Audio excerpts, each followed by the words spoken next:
and thanks for the opportunity to address this group and to bring together such an interesting panel with, I think, leaders in the sector here in China and globally. I'm the founder and CEO of Automobility Limited. We're a strategy and investment advisory firm that helps clients to create and profit from the future of mobility. And no better place to do that than in China.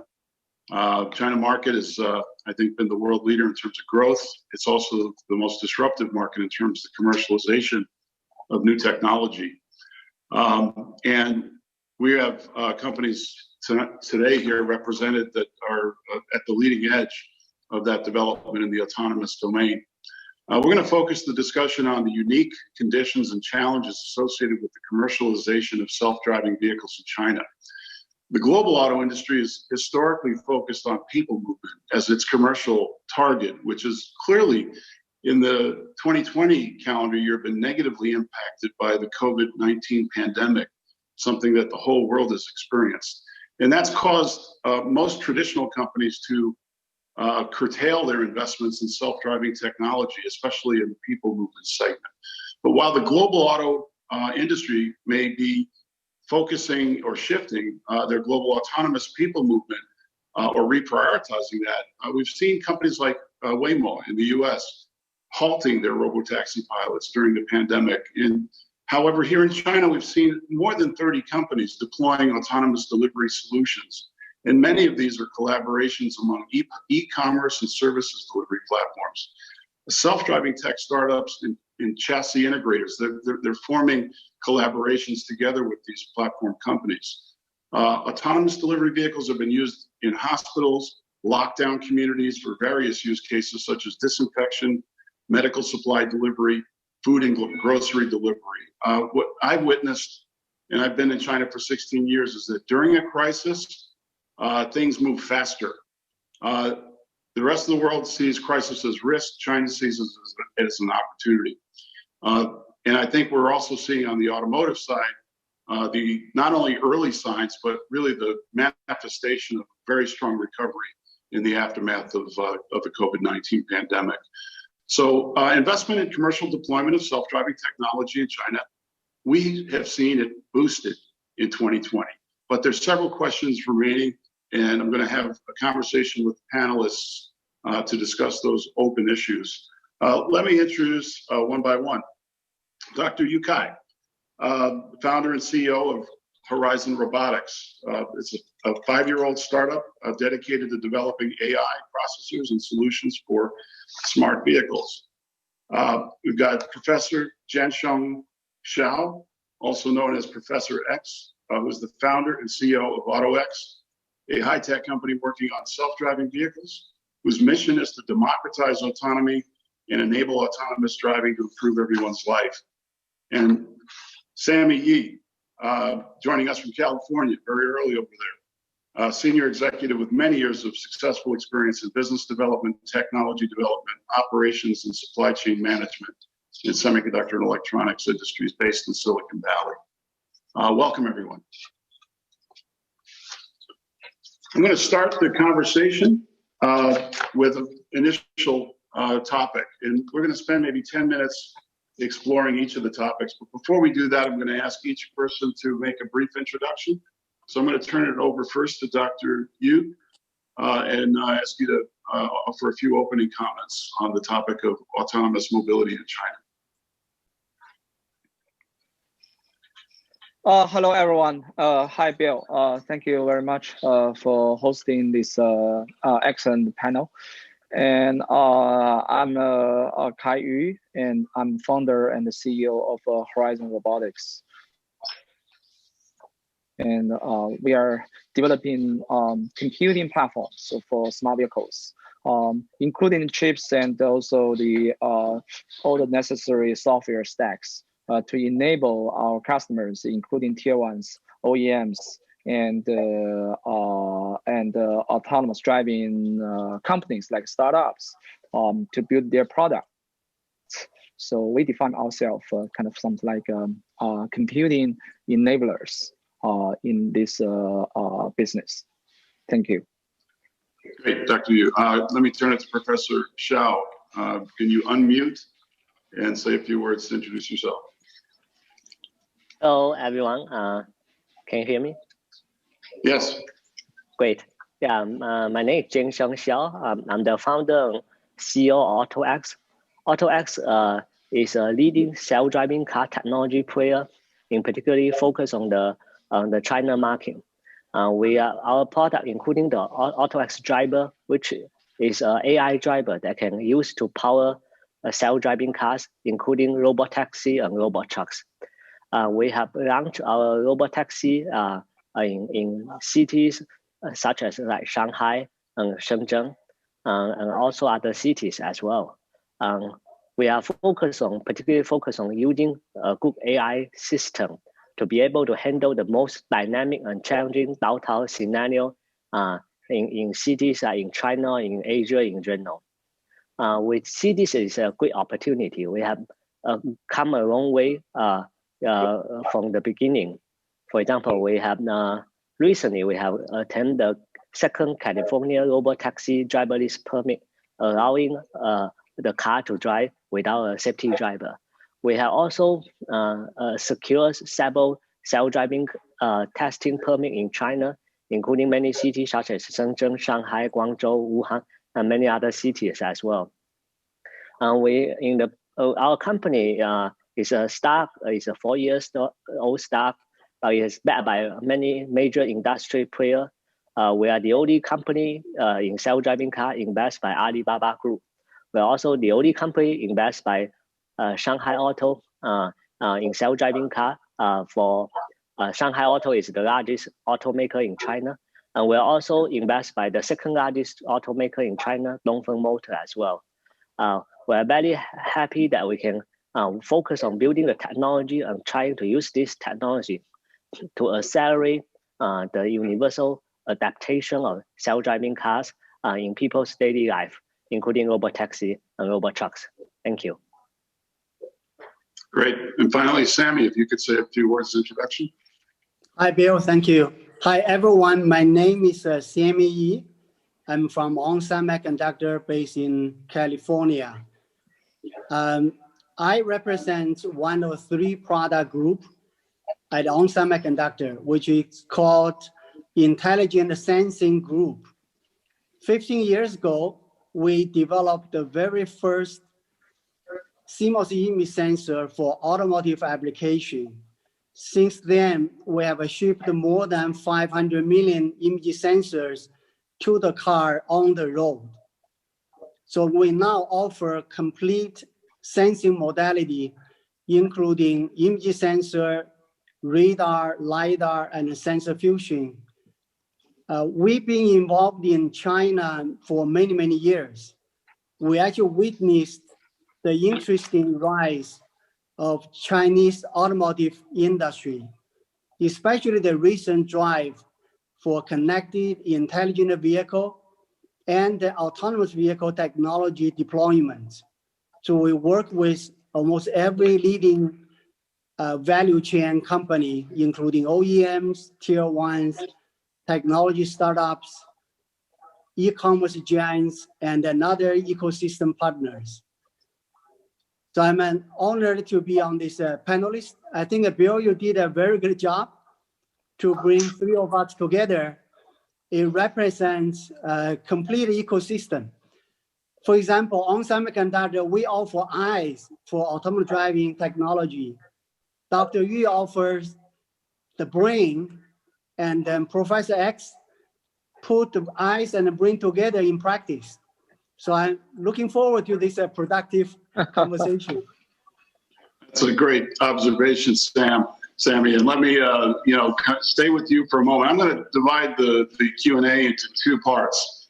I think, when you look at the commercialization challenge and you consider China, there are some differences in the China context versus the rest of the world. In particular, if we look at the demand side, you've got the presence of a whole different kind of ecosystem of companies that are commercializing autonomous technology. And what you have in China is a market where most people don't own cars, more people ride than drive, and a lot of things move that don't involve human beings in the fulfillment of orders. So when you think of the logistics economy and moving things around, you got a quite different set of conditions. So I'm going to focus first on the demand side before we get into the technology. I know you guys are all technology guys, but it's important that we think about how we're commercializing this technology. So let's stay with Sammy. We've had a challenging year in 2020 with COVID-19 pandemic. How is that influencing the commercialization path for ADAS and AV technology, Sammy? Thank you, Bill.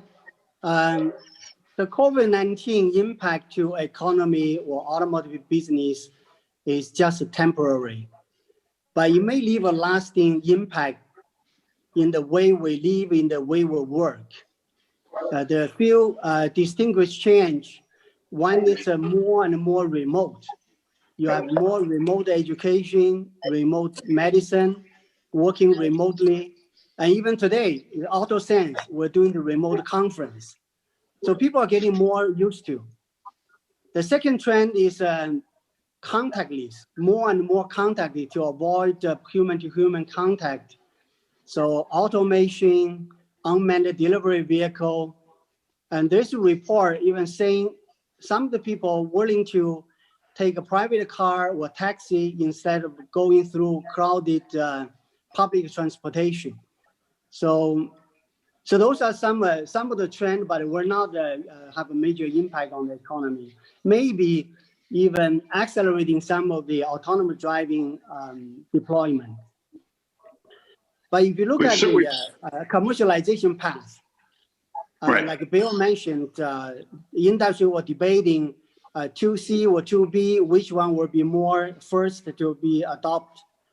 And right now it's very clear in terms of commercialization path.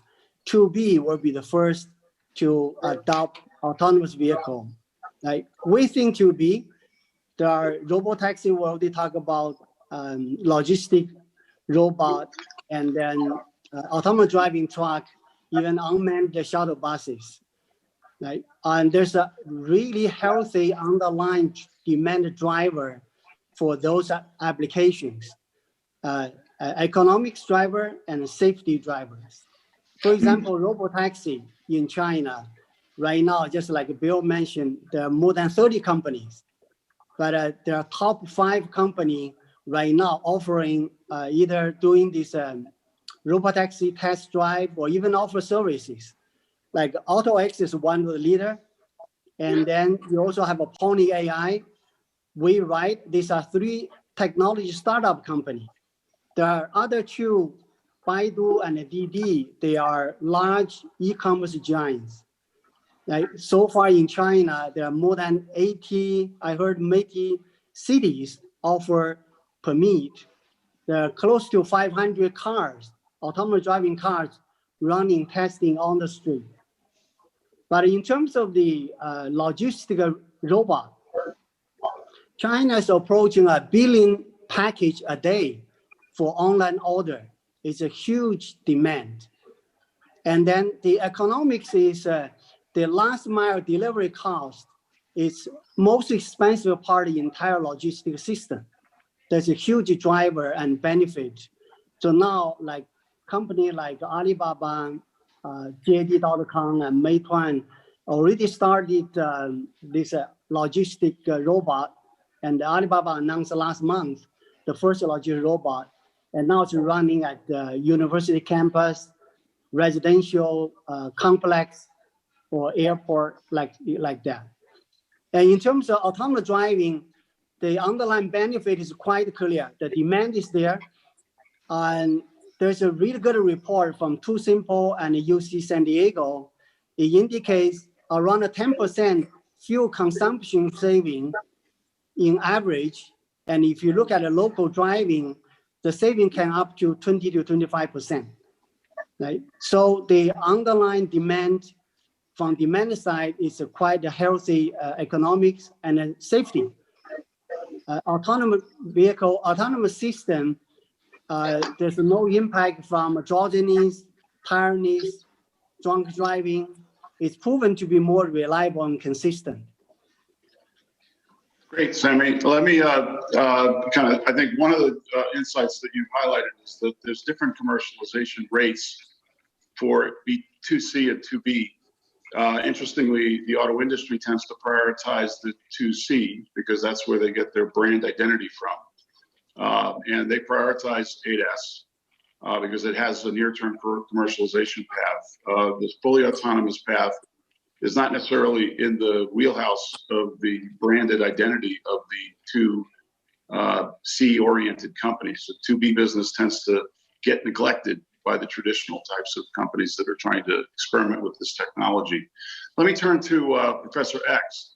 How far are we from the deployment of autonomous vehicles, in particular robo-taxis, robo-trucks, and last-mile delivery robots, and how has that been affected with COVID-19? Has it been pulled ahead, or is it on the same path that it was before?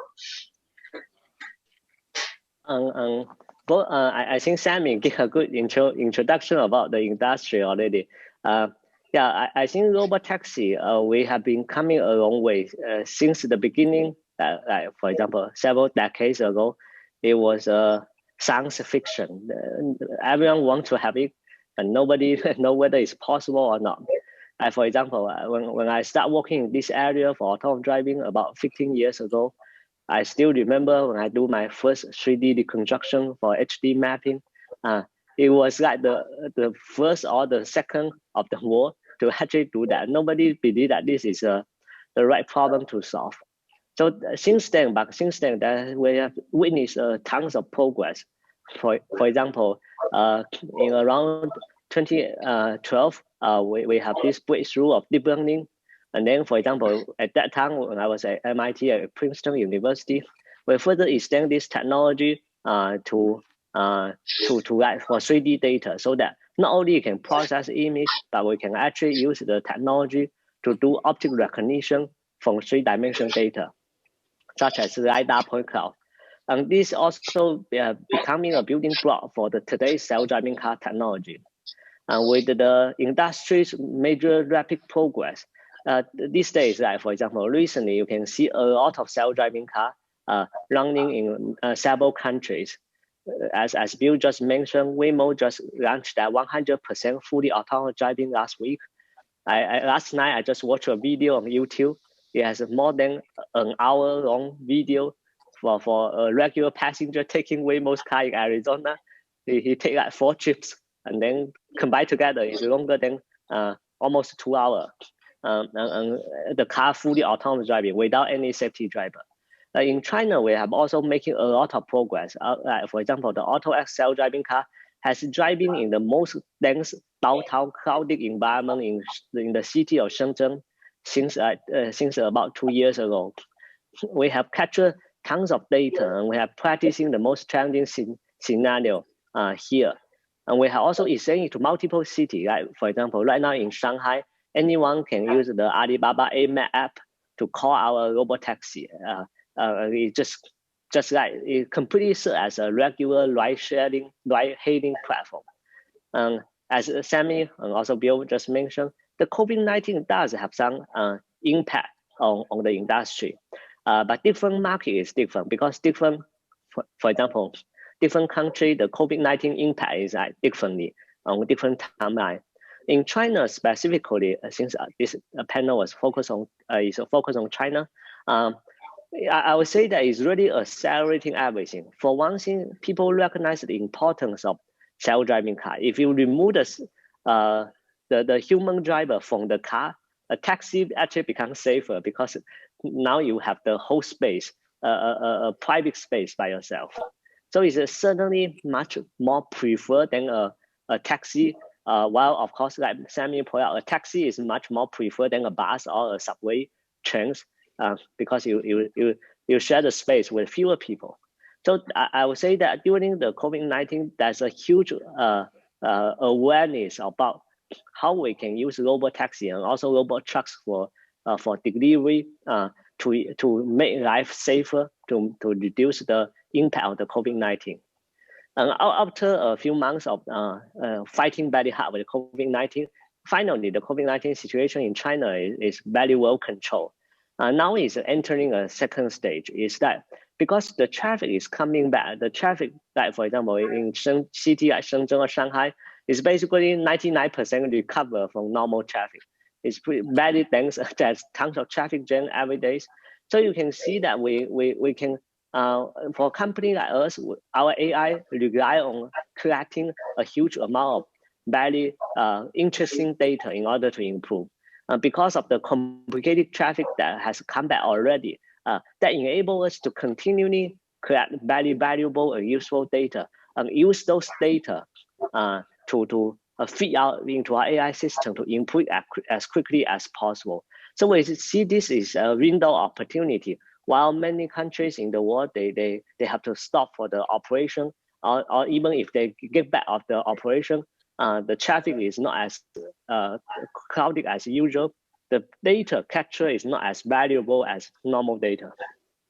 So in China, we have been enjoying this benefit of having very challenging traffic scenario, use it as a training data for our machine learning algorithm.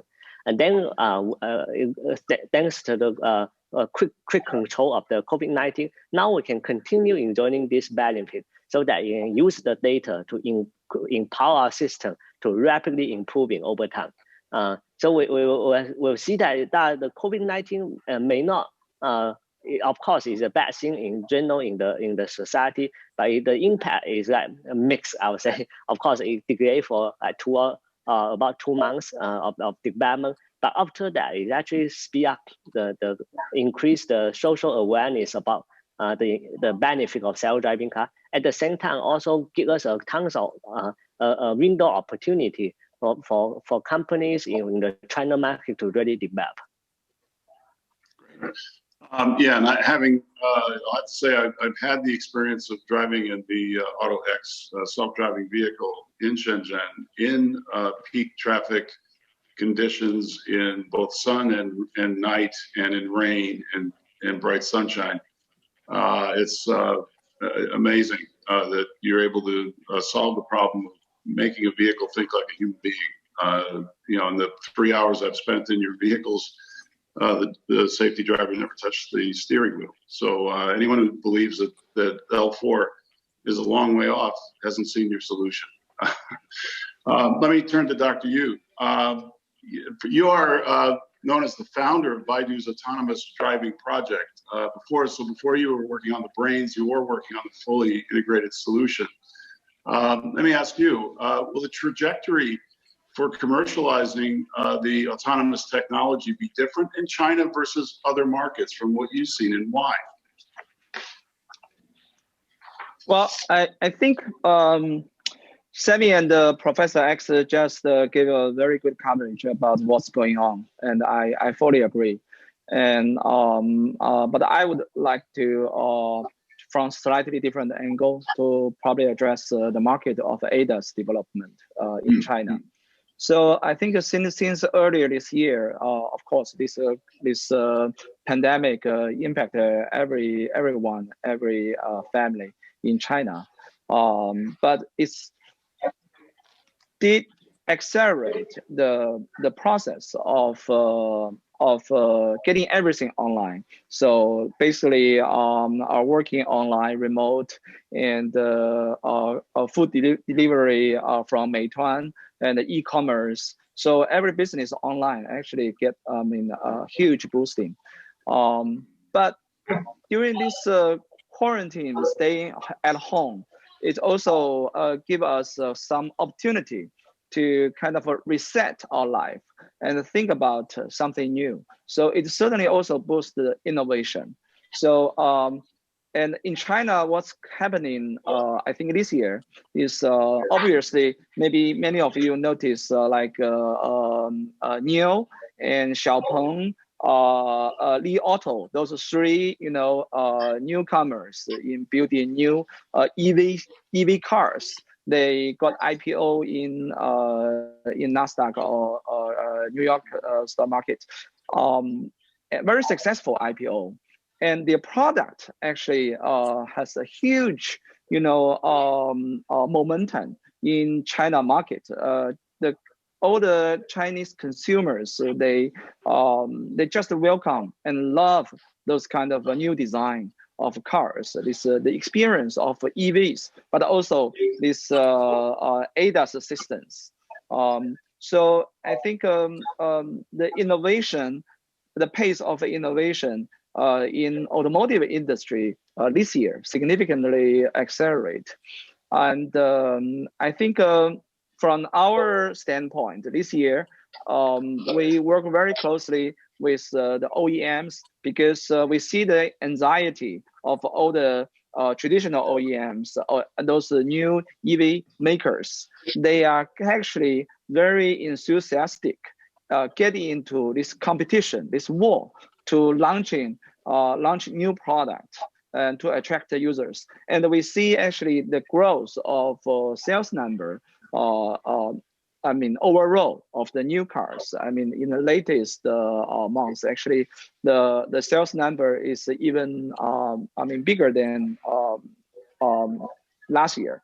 So, and new and more adoption of more powerful semiconductor chips and more powerful computing platforms and more powerful this ADAS systems and even very intuitive in-cabin human car interactions. So not only voice communication, but also this face recognition, gesture control. Even we have launched like lip reading together with voice recognition to improve the accuracy of speech recognition in this noisy driving environment. So all those new technologies, I think I've seen very different way is last year when we introduced those new technology to the OEMs. They're kind of like not so eager or even some reluctant, but this year, I mean, very different. They are all eager adopting new technologies to attract young consumers, young users. And by the way, all the consumers, I think in China, they are very, very keen to try things new, very open-minded. This is, I think, very, well, I mean, impressed me a lot, frankly. Yeah. Great, Dr. Yu. I think you highlight many of the issues that I think are different in China. One of the things that I've been in China for 16 years now, and came from an automotive background. The average age of buyer in China of vehicles is much younger, and they do expect something different in a car than the traditional buyers that we see in the more mature markets, for sure. So technology and companies that you mentioned, some of the companies you mentioned, I think are playing on that. That's why Tesla has the appeal it has, even in China. And some of the Chinese branded names that you talked about are also targeting that. Let me pivot now to the supply side. We've been talking mainly about the conditions in the market, but let's talk about the technology development and how it's proceeding. And one of the things I'll underscore here is you've got, in all cases, tech giants, digital platform companies. Amazon acquired Zoox recently. Waymo, obviously, is a Google subsidiary. You yourself, Dr. Yu, came from Baidu. Alibaba is one of the investors in Professor Xiao's company. Let me ask you, obviously from the tech perspective, they're important partners for the development of the technology. But there's another player in the mix, and those are the original equipment makers, the traditional 2C integrators of the technology. How does this play out? Are the platform digital companies partners, or are they competitors with the OEMs in the commercialization of autonomous technology? Let me address that to Sammy. Bill, this is a really interesting question. So we are used to, in the business world, called you compete, you cooperate. Right? It's a competitor. So in this case, I think in a sense they compete when you offer, for example, there are company offer this a mobility as a service for fully autonomous drive moving forward. In that case, you have this commercial giants like digital platform giants, and then OEM maybe fighting for the same thing. But overall, in most of cases, I think it's more cooperating. Like if you look at the capabilities from OEM, from digital platform company, it's quite a different. Yeah, sometimes it's complementary. Like it's offer different solution and different level for capabilities. So in China, for example, you can see this one interesting example is this T3 platform. It's a joint venture from First Auto, Dongfeng, and then Chang'an. It's invested $1.4 billion, but it partnered with Alibaba and Tencent. Right? So they actually working together.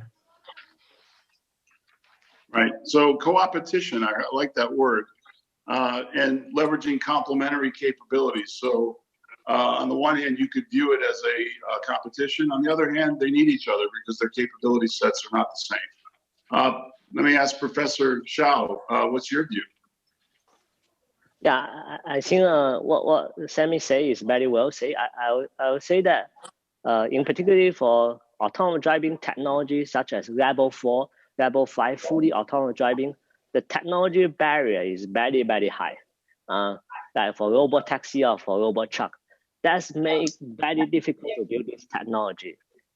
This actually because of the technology barrier, there's actually not many players in China at the moment that can really build this technology well. Unlike in US, there are a lot of more players. There's 10 plus players. They are all top players in autonomous driving, including like Waymo, including like major automakers, as well as like Amazon just acquired Juice. But in China, it's quite the opposite. While the market is very, very huge, there are not that many top players. For example, Sammy named a few, like AutoX, like Pony AI, or like Baidu. But then the number of top players are much fewer. And therefore, in China, the market is actually a little more collaborative than competition. For example, using AutoX as an example, as you I mentioned in the introduction, we get the investment from Shanghai Auto, Dongfeng Motor, two of the largest automakers in China. At the same time, we also get investment from Alibaba Group, one of the two largest internet companies. And we have managed to partner with, like for example, Alibaba AMAP, they're the second largest ride-hailing platform in China, with the monthly active users for over 500 million. So it's really a partnership, and not just this. We also partner with the local taxi company, like in Shenzhen. In the city of Shenzhen, we partner with the largest taxi company in Shenzhen. In the city of Shanghai, we partner with the largest taxi company in Shanghai.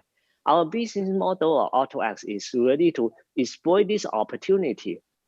That's why in China, we can really stay to be which I call autonomous driving technology platform company. We just build a layer of the autonomous driving, and we collaborate with the upper layer and lower layer all together. There may be a fleet operator, such as taxi company and logistic vehicle operator. There could be automakers. That could be like great company supplying great chips, such as on Sammy, as well as the Horizon Robotics. We can partner together to build this ecosystem. What I want to say is that, for example, robot taxi and robot truck, the self-driving car is a huge industry. We would, in particular in China, is a huge market. So right now, I would say that it's really not a stage of competition. It's more than a stage of let's collaborate together and then try to make it work. Once we achieve the goal, there's a huge enough reward that everyone in the ecosystem, either like for example Horizon or on Sammy or like AutoX, we all have our position all have our role to play in this space. And we see there's tons of opportunity because the market is simply so huge to be ignored. The robot taxi market estimated, a rough number is at $6 trillion per year in China alone, which is really tons of opportunity here. So I would say that we are at this stage of more collaborating and everyone is using their strengths to try to contribute to the greater cause of commercializing self-driving car technology. This is why our company mission is to democratize autonomy. It's really to turn self-driving car become a truth in our daily life.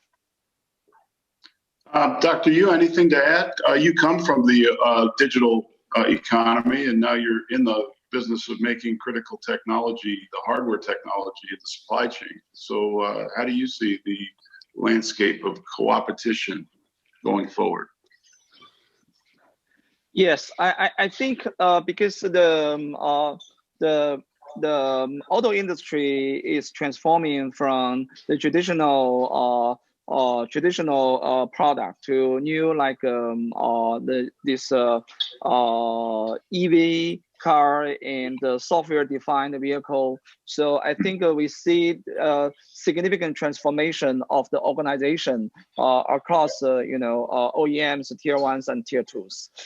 First of all, I think all the OEMs, they realize that they need to build the software teams, but the traditional organization and the culture actually are not really suitable for building software. So now they are undergoing some not easy, challenging process of how to attract talents and compete with software giants like Alibaba, Tencent, Baidu to get talents who are very good at building software and big data.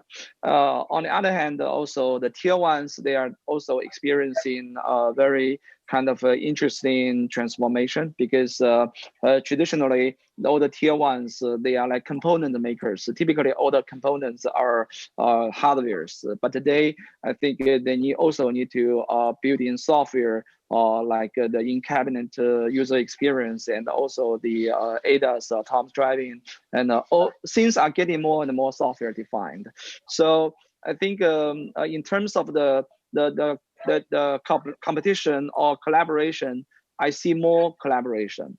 But I think since the boundary of the traditional boundary between tier one and tier twos, the traditional boundary between tier ones and OEMs are all being blurred, and all the parties are trying to refine their position and also their boundary and reform the new way of competition. So for example, like our company, Horizon Robotics, we realized actually in order to work together, we don't have well-defined products. So we even don't have a standard. So how do we work together to develop smart vehicles? So I think we figure out a way. So which is to form a joint research lab. So let's say we build a research lab, joint research lab together with Chang'an Auto. And this year we also build a joint AI research lab with Shanghai Automotive group. So in that way, we can work very close together. We even share the software codes. We share data. We don't pay too much attention. Oh, this is your code, and this is our code. Instead, we work together. And that's the collaboration to eventually figure out where the boundary is between us. But at the very beginning, let's work together to launch the product first. So that's the way we work together. I really like that description is a collaborative, really ecosystem approach to define before you try to define where the boundary is, accept the fact that you need each other and find a way to jointly develop the technology with a common outcome. Hard to do with a traditional mindset, but in the digital economy, that's the new way, right? And especially here. And I say, and you guys have worked both over in the US and in China. That is a stark contrast. Technology and product and B2B to B2C types of businesses tend to be siloed in the West, whereas in China, they move all the time. The boundaries are always moving all the time. Companies are much more fluid in the way they approach these types of development projects. That you might start out in one domain, and you might end up in a totally different one in just a few years' time as you evolve. Let me ask Sammy. You live in, we're really dealing with a two-world environment, almost a decoupled environment, and I think that's even accelerated further by COVID, right? COVID is sort of we've recovered from it in China. We're actually back to growth in the automotive sector. That isn't the case elsewhere. How do you see that impacting the investments in new technologies, especially EV and autonomous vehicle technologies, Sammy?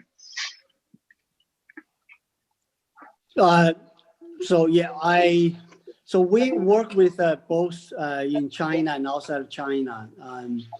In China, it's very, very important, especially in this Bill you mentioned in this the regionalized or there's a trend to isolate each other. For the technology companies, important for us to work in China. One is to offer differentiate solutions. Like you want to be in the category of a must-have, or want to have list, not just nice to have. So this really requires innovation and a technology advancement to create a differentiation in China. And then the second thing in China, different from outside, is the speed. Like in China, many companies truly use the speed as a competitive advantage. And if you look at, for example, in a car generation take 5 years versus 3 years. So in 15 years, you gain 2 cycles of learning. So that's how the speed can be a truly competitive advantage, right? So the other thing is solution. Just like Dr. Yu mentioned, companies are looking for solutions rather than just individual components or devices. And very important to work with an ecosystem to offer solutions, especially local ecosystem as part of a local solution. Okay. Great. Let me ask Professor Xiao. We've seen, I think it was pointed out by Dr. Yu earlier, that we've seen this tremendous value captured by the electric vehicle companies, especially some of the newer names in China. And we've also seen the funding of the autonomous vehicle technologies in the COVID environment. Are there any relationships that exist between the EV and autonomous vehicle development? Do you see a synergy between the two in terms of investment, in terms of how they can help each other? Professor Xiao. Yeah, that's a great question. I think let's go with two sides. One is about technologies, the other one is about business. Technology-wise, it's true that having a fully electrical car is, or at least a hybrid vehicle, is very helpful for applications such as robotaxi, robot trucks. Because for the level 4, level 5 fully self-driving car, it requires tons of computation power. It requires a very fast CPU, fast GPU, with a lot of sensors. So there's indeed a huge demand for the power consumption compared to like the traditional ADAS car feature. So with a much higher power consumption burden, the electrical car can help a lot, because the traditional ICE-based vehicle, unless you put a huge battery inside, which may become a hybrid vehicle, otherwise you cannot provide very sustainable, stable power system to power the whole system. That's why having more vehicle electrified with the huge battery pack, either is a fully electrical, pure electrical, or is a hybrid vehicle, is very, very helpful for this robotaxi, for this kind of level 4, level 5 autonomy. That's about technology. Business-wise, that also has a huge incentive because of the great success of the EV industry in general, including the capital market.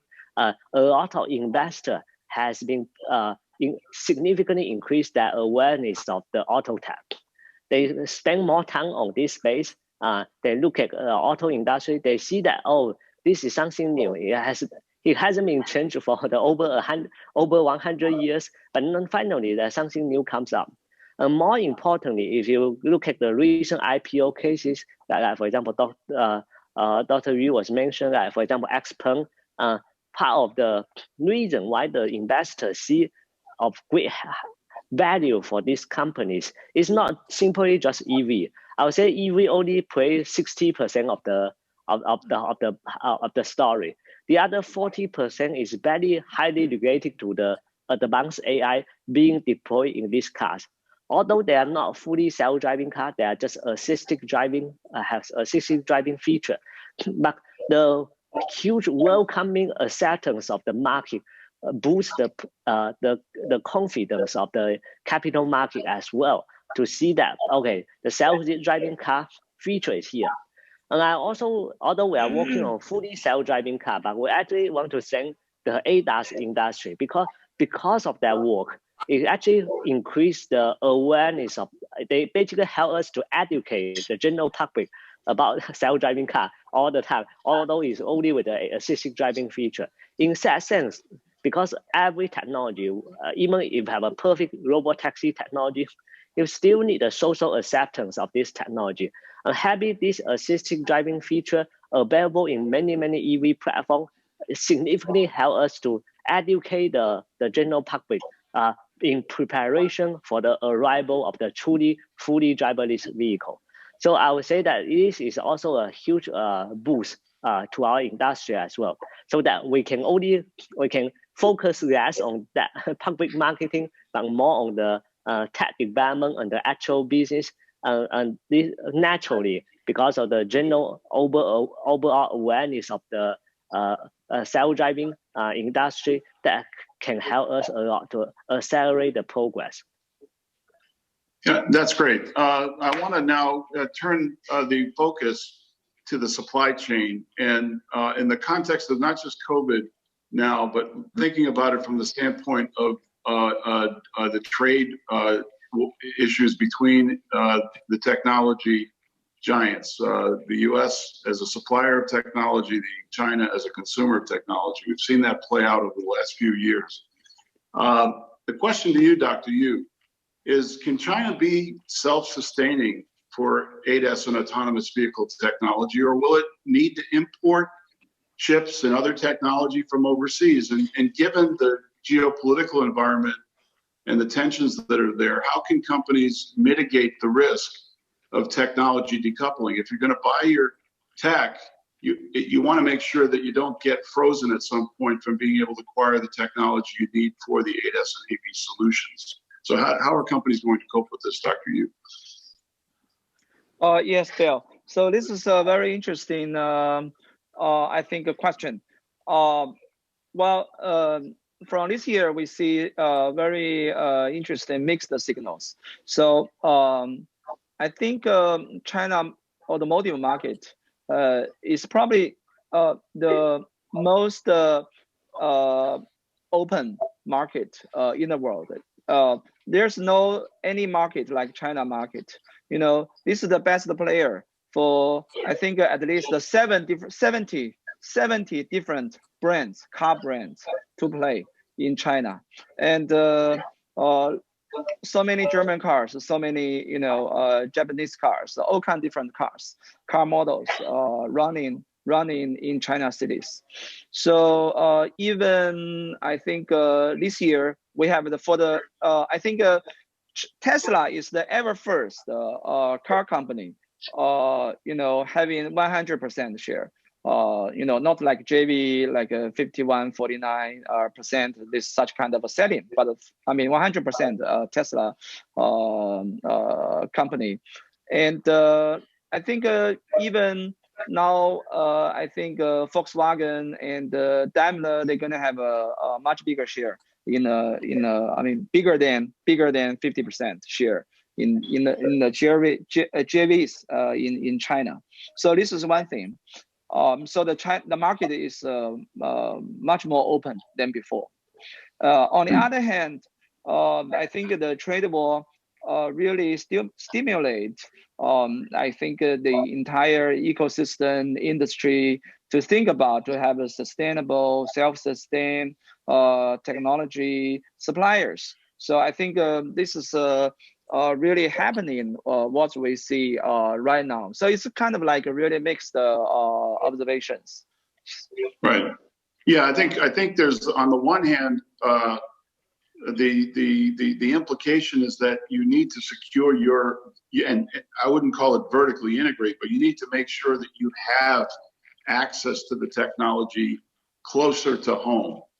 If you're a company manufacturing a product, that if there's a risk of decoupling, then you need to make sure that you have a reliable, not only global but domestic resource that you can tap into. But I think the other side of the coin is it's accelerated even more foreign investment in China, because this is where the market has the chance to scale, and will scale to a much larger degree than in Germany, for example. Let me turn to Sammy for the last question, and then I'm going to open it up, see if any audience members would like to join in. Given the accelerated decoupling of supply chains, technology supply chains, I would assume that has a negative impact on your ability to scale globally, and also managing the talent pipeline. I mean, one of the great trademarks of innovative economies is they attract the most innovative engineers to go work there. I would imagine in the environment that we're in, COVID and trade war, that might have a negative impact on commercialization at scale and on talent pipeline. What's your view on how companies are navigating this? Actually, in terms of the talent pipeline, it's always a challenge for any company, especially the technology companies. And then most of companies are global. Now, even just AutoX, even though we call it a technology startup, it's a global company. You have office in China, office in US, and R&D center in both sides. So you have to be able to find a way to leverage global talent. You cannot just focus on the specific region. And then, for example, now with COVID-19, and company get used to remote. Many companies now, you don't have to come to the office. You can work anywhere in the world. And then you don't feel isolated, you are contributing. So you have to look at a global talent, and that's the key for success moving forward, especially regardless of decoupling or isolation, and company will have to drive global look at how to leverage the talent. In terms of penetrating different market in this decoupling world or more isolation, and you really have to add real value, right? And then look at the local, especially in China. As mentioned, there are many local companies start to build up capabilities, like Dr. Yu's company, Horizon Robotics. A few years ago, it's not in existence, but now it's playing a major role in defining the AI and then AI engines in automotive industry. So there's a strong competition, and how can you offer better value in the local market, right? And then other things that you have to look at how you can provide support locally, real-time local support, especially in China. Companies expect not in a few days you make a phone call, provide support. Company expect a few hours you have someone on site to provide support, right? So you have to look at acting as a working as a global company is acting as a local, right? In order to be successful. Great. There's one question from the floor, and I know we're running out of time, but I want to make sure we get this in. It's a very good question from Marcus Yun. And it's related to cost structure. Chinese always are known to be very cost effective. They need to compete at a very aggressive price point. And these technologies are not cheap. How do Chinese companies navigate the cost effectiveness necessary to be able to compete with advanced technologies like this? Is it even possible? Anyone want to pick that up? I can ask Professor Xiao, because I think you have probably a tremendous amount of experience working with the local companies. How do they manage the cost challenge of incorporating advanced technologies? Yeah, certainly. In this space, for example, robotaxi and robot truck, if you look at the US industry, many companies has spent billions of dollars in order to even just to build a prototype, right? Many people are aware of that. But in China, if you look at in China, the top players, either AutoX or even like big companies like Baidu, all of us actually did not spend as much as money that you need.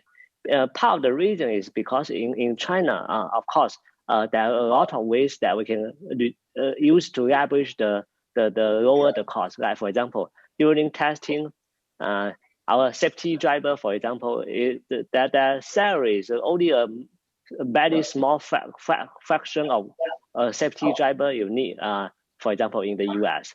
And also in China, there's a greater benefit of the hardware ecosystem, like a lot of hardware things, like for example, our sensor mount design.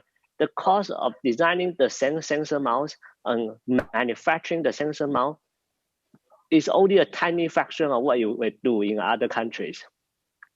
So the completeness of the ecosystem from the electronic, from mechanical, manufacturing, design, and the whole step, actually because it has a complete ecosystem, a full ecosystem, including many steps in the China's in the China's auto industry, as well as in the electrical double-in industry. So leveraging this can significantly reduce the cost, and not just the cost. The cost is just one thing, but the good thing is it's making even much faster. Right, the same PCB board you can manufacture in China way faster than any other places in the world. Because why? Because partially thanks to that, for example, iPhone is made in China.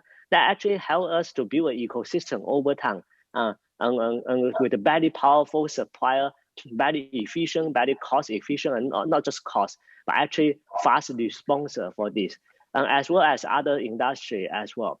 So we see this is a great opportunity to accelerate leveraging those opportunities to significantly speed up the development of the technology. At the same time, actually have only using a tiny fraction of the cost what you would do outside China.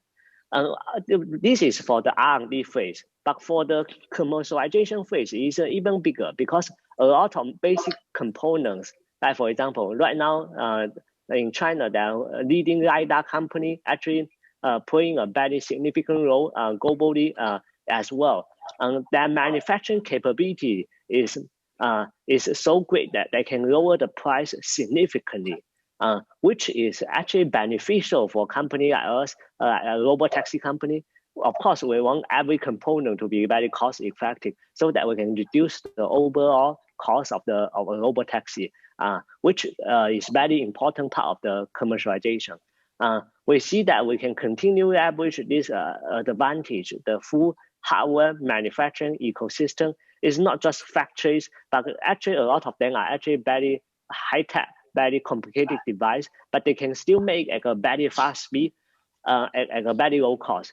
And what's much more is during the development process, because it's not that we can do it once and then get it right, because the iteration is so fast that we can actually improve much quicker. Because for us, when we're a supplier, we also expect our supplier to iterate fast. Otherwise, you demand a feature and you wait for years in order to come, and then you can demand the next feature, which will be too slow. But this fast iteration, I would say that this is the essence. This is the important part that fundamentally power the fast development speed for robotaxi and robot trucks, self-driving car in general in China. Fantastic. Well, you have capsulized, I think, a lot of my learning in my time here, and I'm always learning and always surprised by the way things develop here and the speed at which they develop. I have to say thank you. We've unfortunately run out of time. I could go on with these guys. These are the thought leaders on the subject matter in China. I'm very privileged to have the opportunity to bring them together. Thank you so much to Dr. Yu, Professor X, And Sammy, special thanks to you for waking up at five in the morning to do this. You were spot on. Thanks so much, everyone. Thank you, Bill. Thank you, everyone. Thank you, Bill. Yeah. Thanks, everybody. And thanks, Bill, for chairing a great discussion. That was absolutely fascinating. Have a good day, everybody. My pleasure. Thank you. Bye-bye. Bye-bye. See you.